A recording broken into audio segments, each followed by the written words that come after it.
Yeah, so we're still looking at application of Black-Scholes option pricing model. Just seeing how you can use it to value typical options and likewise options embedded in projects. Now, we want to look at application again of that model, but in a different way. And that is learning how to use it for valuation of equity and debt. Because you can actually use Black-Scholes model to do that as well. But you need to pay attention to this because it's slightly different in application. But what you just need to understand is the parameters, those 5 parameters, and how you can derive those parameters, identify those parameters from questions. And for you to be able to do that, you need to understand the principle behind it. So I'm going to speak about equity first. How you can use Black-Scholes model to value equity. Remember, equity represents value of investment of shareholders. So this is value of shareholders' investment. That's what equity is all about. So anytime we talk about equity, this is what we're talking about. Yeah. And if that is the case, if you have a company that has both equity and debt, yeah. So if a company has debt, which means a geared company. So let's say for a geared company, so which means the company has debt. So if you have a geared company that has debt, what we are saying here is that the debt must have collateral, most likely. So I want you to follow this line of thought. Please follow this closely so that it can all make sense to you before we get into calculation. If you understand the process that I'm following, then everything will be easy for you. So we said we want to value equity. So we're talking of BSOP in valuation of equity and debt. All right. So I'm looking at equity now. I'll look at debt later. But let's focus on equity for now.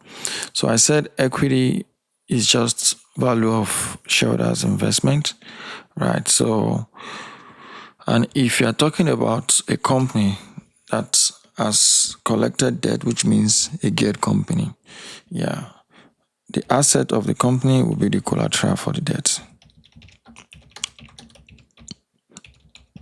Yeah, is security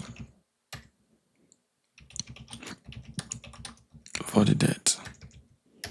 Yeah, and what does this mean? It means that if the shareholders are not able to pay the debt, then the loan providers will have to take possession of the company's asset. However, what does this mean? You can imagine, let's assume that the value of the asset is not even enough to pay the loan. There's nothing that can happen. The loan providers will only be able to take over the asset of the company. There's no more they can get. Because remember, because of limited liability, yeah, because the value of shareholders' investment is the equity, and shareholders are limited by their holding. Yeah, shareholders' liability, let me put it like that so that you understand what I'm saying. Shareholders' liability is limited by their holding. So which means if a shareholder has only 40% investment in a company, is also just limited to that 40%. And if the 40% ownership of the company has been taken over by the debt providers, that is the maximum they can get. They can't take him as individual. So because of that limited liability, what it means now is that every shareholder has an option. So the shareholders of company are either going to pay the debt so that they can have their company, or they don't pay the debt and they are ready to let go of their company. I hope you're getting the thought process gradually. So first of all, I want to be able to identify the option. So the option here is the fact that shareholders, so therefore, shareholders have the option to either pay the debt and keep company's assets to themselves,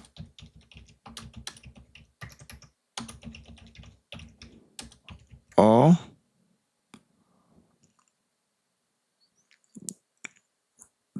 don't pay the debt and forfeit the assets of the company to the lenders. So this is the option now. Now we've been able to identify the option, which is the most important part for you. You must be able to identify, because that's the principle that this valuation will be based on. So the option that we are talking about, because if you want to use Black-Scholes model to value equity, we must be able to identify where is the option here, because Black-Scholes model is about option valuation. So this is the option. You either pay debt, keep your asset, or you decide not to pay the debt and forfeit the asset to the possession of the lenders.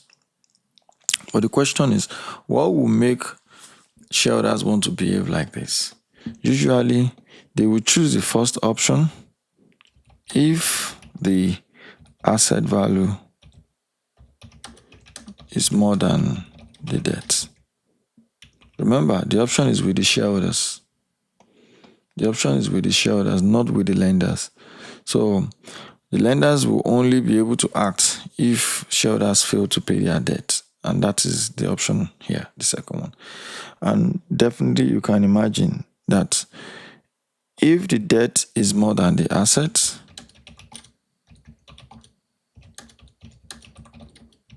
then why should shareholders try to pay the debt when they know that they're only limited by the asset of the company? So they can let go of the asset of the company and just refuse to pay the debt. So this is option one, and this is option two, and that is why there's an option. So there is a flexibility, and that is why we can now adopt BSOP, Black-Scholes option pricing model, to value this equity. Remember, if the asset value is more than the debt, shareholders will just pay the debt and continue to run their company and continue to make money. But the day they discover that their debt is so much more than the asset that they have, they want to walk away. They just want to walk away. And in that case, they are choosing to let go of the asset of the company. But remember, for us to do evaluation, there are 5 things that we have to know. 5 drivers: the asset price, the exercise price, the time to expiry, volatility, and risk-free rate. We need to know all of this. These 3 are always very easy to know, because this time is always the tenure of the debt that we are talking about. That's the period that they have, before they decide whether they want to exercise or not. Is the tenure of the debt. You know, V is volatility and R is risk-free rate. I don't have to go all over that again. This is risk-free rate. Now, these are the 2 that I know might be a bit confusing, because for you might be wondering, what is the exercise price? Exercise price is the repayment of debt that has to be made. Remember, that is the price that the shareholder will need to pay for them to take ownership of the company's asset. That is the price to pay. Is the repayment. So extra price is the debt repayment. Remember, the option is whether the shareholders want to have their asset or they don't want to have the asset. So they decide to buy the asset, and it's a call option. If you want to buy your asset, then you need to pay your debt. And that's why the debt repayment is the excess price. And we'll get into how you need to calculate this. Let me just keep it here because this is new concept and I'm coming there. The asset value is pretty straightforward. That is the asset value of the company, the PV of the asset value of the company. Yeah, which might be forfeited if the shareholders don't pay their debt. So quickly, the question is, how do you calculate it? You put all these 5 drivers in your option pricing model, and the value of your option value is your equity value. That's what we're saying. Now, I know this is still confusing for you, and that is what I want to talk about now, because every other thing is straightforward. But how do you calculate debt repayment amount to be used as your exercise price? We said this is exercise price. How do you calculate it? Because debt repayment is done mostly maybe annually or monthly, or depending on how you've been given. Yeah. However, what you need to understand is that you only need one figure. And that figure has to be the price in the future, because it's an exercise price. So it cannot be a present value price. So you can't say, oh, you're going to discount the debt or the cash flows on the debt to today, and that PV is your excess price. No, excess price has to be the future price. So which means, what is the future? What is the single value that represents the value of this debt in the future on the exercise date? Which means on the expiry of this debt contract, when we're supposed to pay, what one figure will be equivalent to the payment. So it's a theoretical figure. So first of all, you need to know that this is a theoretical figure, because it's not like a real figure, because your debt is meant to be paid monthly or annually. However, you need to get a single theoretical figure. Yeah, let me call it one theoretical figure. And what does that represent? That represents an equivalent redemption value for a zero coupon bond. It's not difficult. Don't let this confuse you. I'm going to break it down for you. Right. So remember that mostly the bonds that we're talking about will be paying interest on annual basis or semi-annual basis, and redemption will be at the end, but we want a single figure. So what you're trying to say is that though we have bonds that pay coupon, I mean, what if we want to get equivalent figure for similar bond without coupon, such that we can have just one redemption figure that we can use for our exercise price? What do we need to do? All we have to do is to discount all the future cash flows to today. So we have a present value. So when we have that present value, we just project that present value into the future back. So you are discounting several cash flows to today, but you are now compounding just one figure into the future to get the future price, and that is your exercise price. It's as simple as that. So if you look at this question, we can use this question to just practice what I've just explained. Zach Cole. Yeah, look at Zach Cole.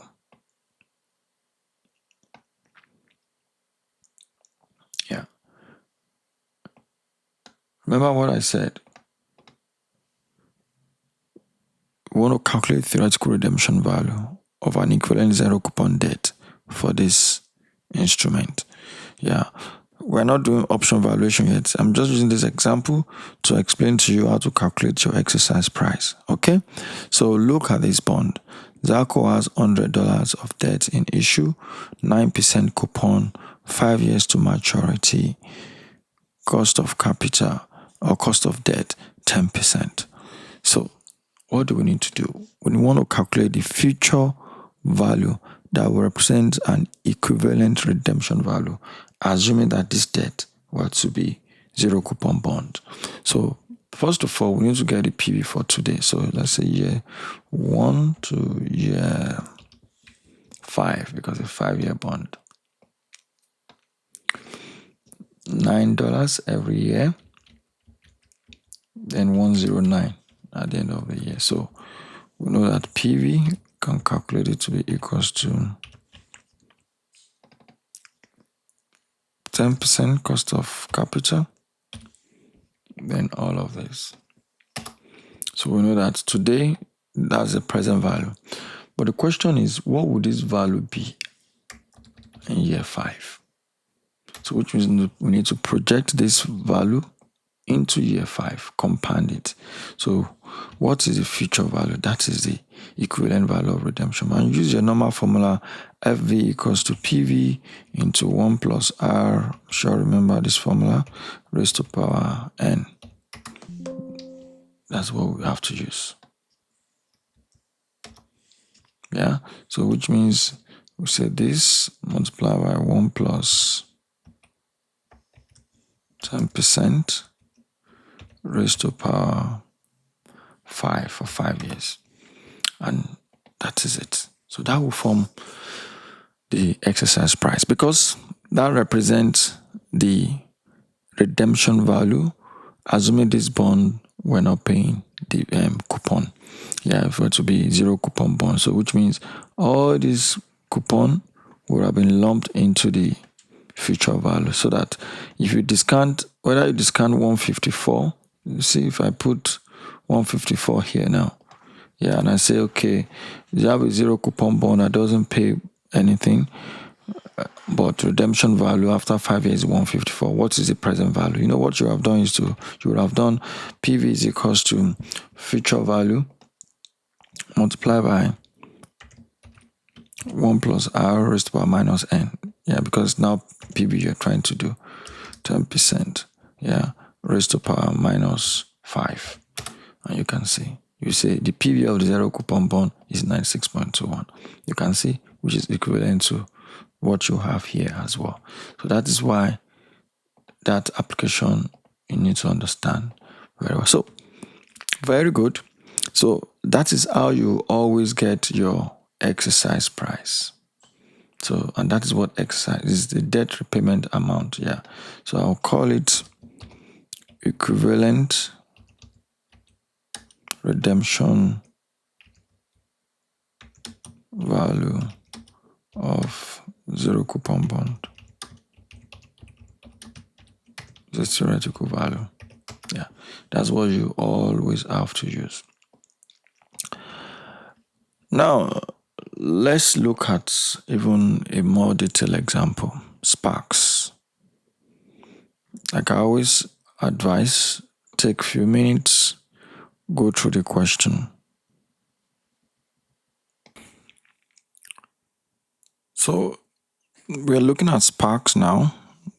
Take a few minutes, read the question and pause the video. Yeah, so you can go to the question. You see the asset is valued at 1,450. We have volatility. So let me just highlight some good information here. We have that. We have volatility at 10% as well.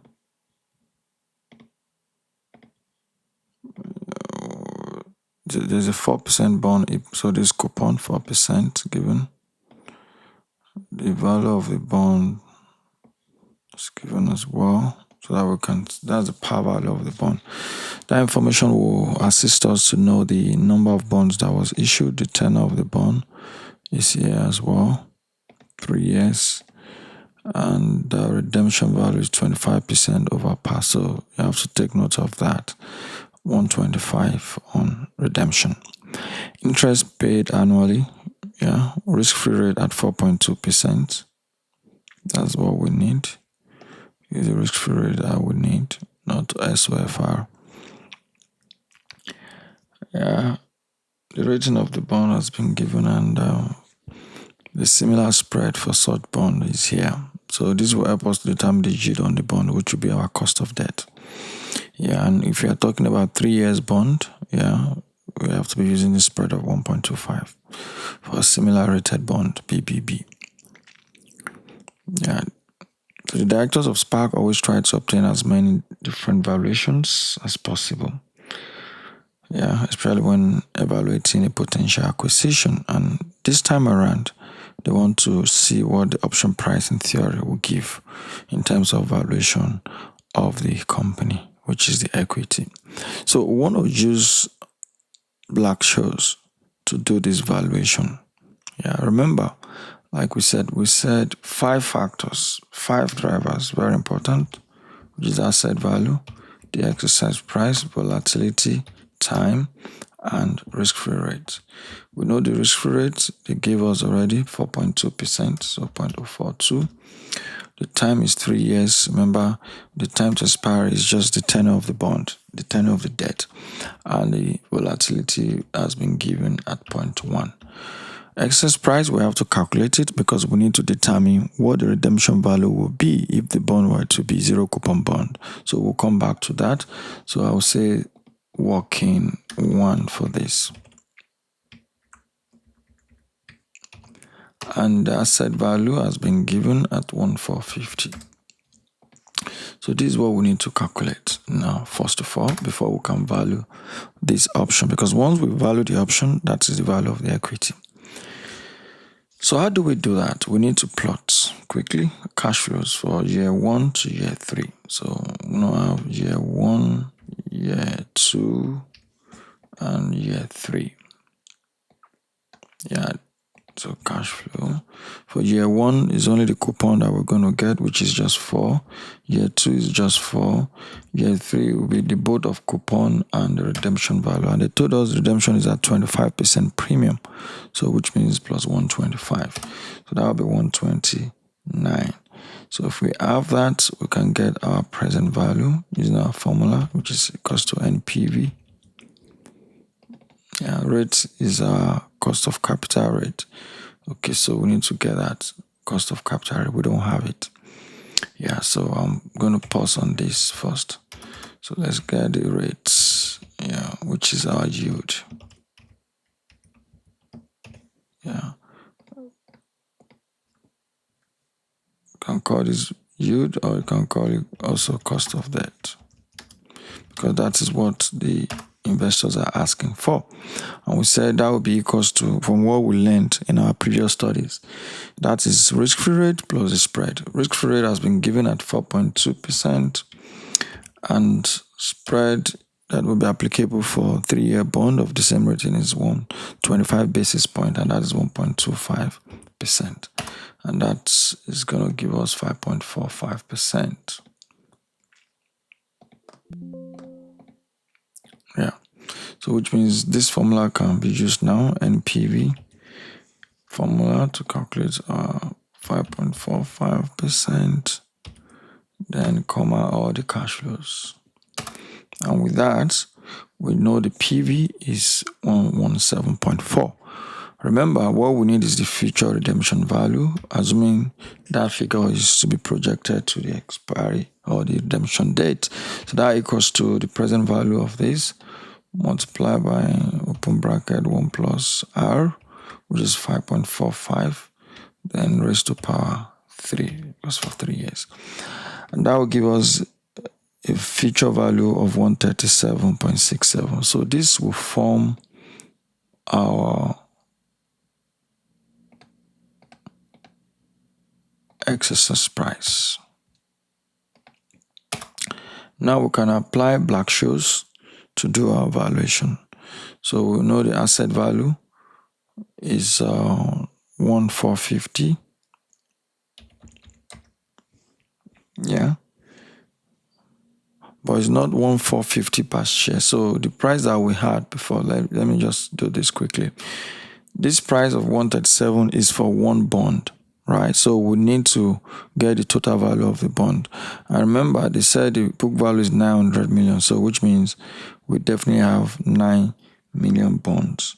And I hope you understand how I got that we have 9 million bonds for sure. What I've just done is, for every bond, the par value is 100. So if, look at this quickly, I'm just showing in case if there's anybody who is struggling. So book value of 100 is one bond. So if book value is 900 million, then you're talking of equals to 900 times 1 divided by 100. So that's 9 million bonds. Yeah, that's how I got 9 million bonds. So for the exercise price, I can just get this multiplied by 9 million. Yeah, just work in thousands like that. Because so that is 1,450. And look at the question. So 1,450 million. So we can work in million actually. So I'll just do times 9. So we stay in millions consistent. So this is in million, as you can see. The book value is 1,450 million. So this will be in million as well. And we have the other parameters. Now we can apply our Black-Scholes. So asset value is 1,450 million. Exercise price is 1,238.99. Then risk-free rate is 0.042. Tenure is 3. Volatility is 0.1. And with that, we can get our valuation. When you look at that valuation, you can see that the value of the option is 362. Remember, it's a call option because this is the option to actually acquire the asset of the company. Yeah, I know, don't get confused because shareholders, you believe that they already have the ownership. Yes, but once there's debt involved, they don't have full ownership on that asset because they have obligations. So they need to reacquire that asset by paying their debt. So payment of their debt is the exercise price and the asset value is the price of the asset of 1,450.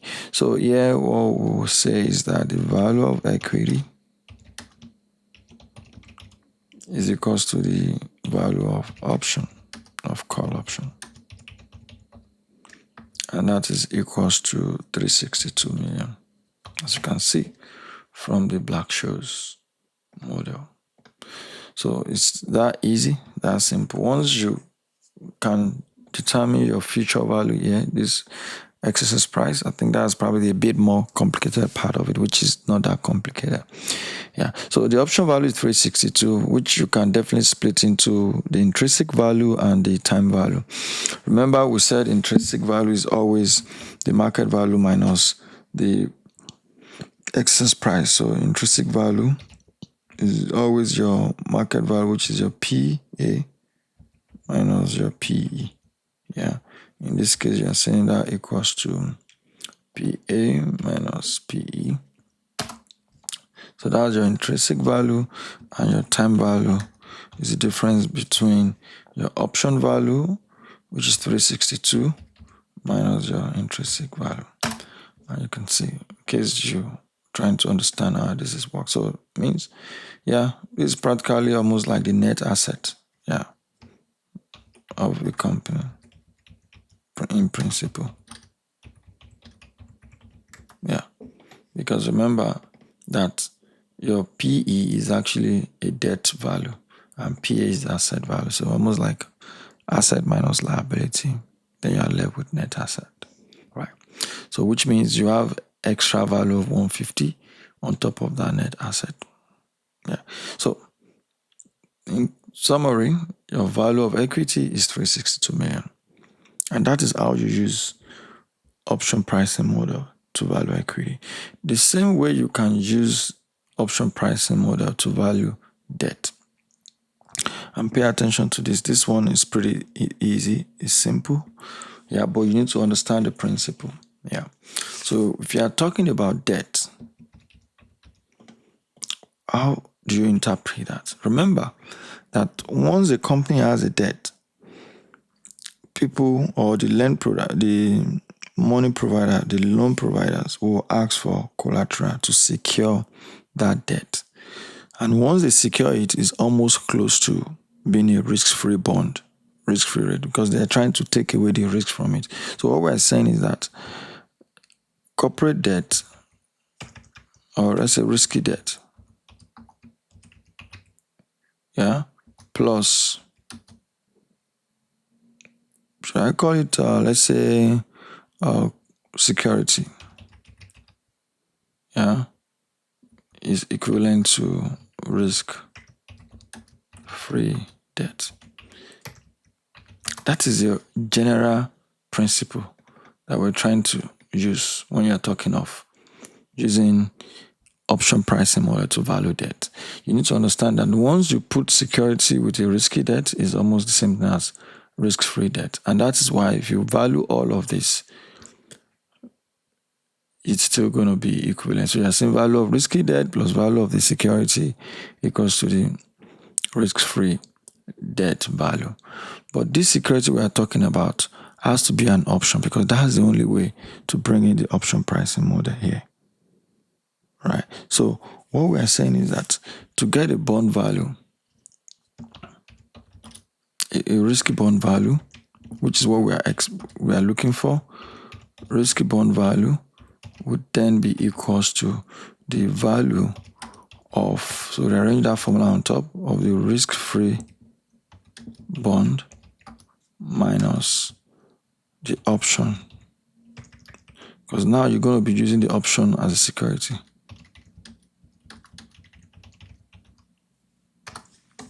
That is what we're trying to say now. And now, what type of option are we talking about here? What type of option? And think about it, going by this formula that I put on top. Excuse me. Oops, where is that? Yeah. This, going by this.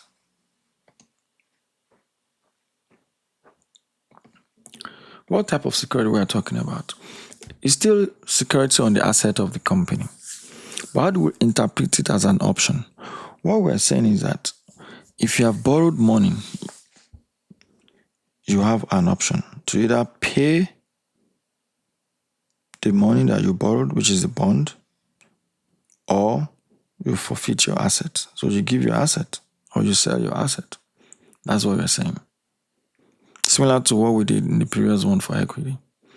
Yeah. So you still have option to either pay your debt or you have the option to give your asset out. Yeah. So, but this time around, we're not using it for equity, we're using it for debt. For equity, we are trying to acquire equity. But this time around, we are using it as an interpretation to sell the asset. So we're saying then that shareholders have an option. Yeah. So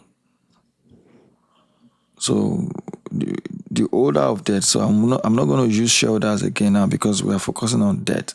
Yes. So the holder or the holder of debt is the person. Let me not use holder so you don't get confused as the provider of debt. So let's say the borrower. Yeah. As an option. And what are those options? Either pay the debt or give up the asset. Yeah. So those are the two options. And that's what we're trying to use for debt.